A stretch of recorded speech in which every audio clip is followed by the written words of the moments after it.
ತಮಿಳುನಾಡಿಗೆ ಕಾವೇರಿ ನೀರು ಹರಿಸುವ ವಿಚಾರಕ್ಕೆ ಸಂಬಂಧಪಟ್ಟಂತೆ ಕೆಲ ಕನ್ನಡಪರ ಸಂಘಟನೆಗಳು ಬಂದ್ಗೆ ಕರೆ ನೀಡಿದ್ವು. ಇದೇ ವಿಚಾರಕ್ಕೆ ಸಂಬಂಧಪಟ್ಟಂತೆ ಬೆಳಗಾವಿಯಲ್ಲಿ ಸತೀಶ್ ಜಾರಕಿಹೊಳಿ ಪ್ರತಿಕ್ರಿಯೆಯನ್ನ ನೀಡಿದ್ದಾರೆ. ತಮಿಳುನಾಡಿಗೆ ಅಗತ್ಯಕ್ಕಿಂತ ಹೆಚ್ಚು ನೀರು ಹರಿಸಲಾಗಿದೆ, ನಿತ್ಯ 1 ಟಿಎಂಸಿಗೂ ಹೆಚ್ಚು ನೀರನ್ನು ಬಿಟ್ಟಿದ್ದೇವೆ ಅಂತ ಹೇಳಿ ಬೆಳಗಾವಿಯಲ್ಲಿ ಸಚಿವ ಸತೀಶ್ ಜಾರಕಿಹೊಳಿ ಪ್ರತಿಕ್ರಿಯೆ ನೀಡಿದ್ದಾರೆ.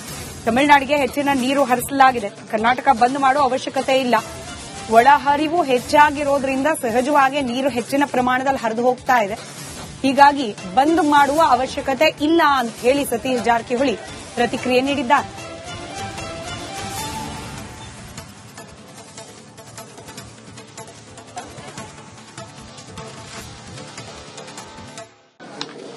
ಈಗಾಗಲೇ ಎಕ್ಸಸ್ ಬಿಟ್ಟಿರಲ್ಲ, ಮತ್ತೇನು ಹೆಚ್ಚಿಗೆ ಬಿಡಲಾಗಿದೆ. ಬಟ್ ಅವ್ರು ಇಲ್ಲ ಅಂತೇಳಿ ಕೋರ್ಟಿಗೆ ಹೋಗಿದ್ದಾರೆ ಸರ್. 13ನೇ ತಾರೀಕು ಹಿಯರಿಂಗ್ ಇದೆ. ದಿವಸ 1 TMC ಹೋಗ್ತಾರೆ, ಒಂದ್ 2 TMC ಹೋಗ್ತಾ ಇದೆ, 2 TMC ಪರ್ ಡೇ ಹೋಗತ್ತದೆ. ಮತ್ತೆ ನೀನೇನ್ ಬಿಡಬೇಕು? ಅದಕ್ಕಿಂತ 13ಕ್ಕೂ ಸುಪ್ರೀಂ ಕೋರ್ಟ್ ನಲ್ಲಿ ಮತ್ತೆ ಕೇಸ್ ಇಲ್ಲ, ಎಷ್ಟು ಬಿಡಬೇಕು ನೀರು, ಅದಕ್ಕಿಂತ ಎಕ್ಸಸ್ ಬಿಟ್ಟಿದೀವಿ, ಎಕ್ಸಸ್ ಹೋಗಿದ್ದೀವಿ.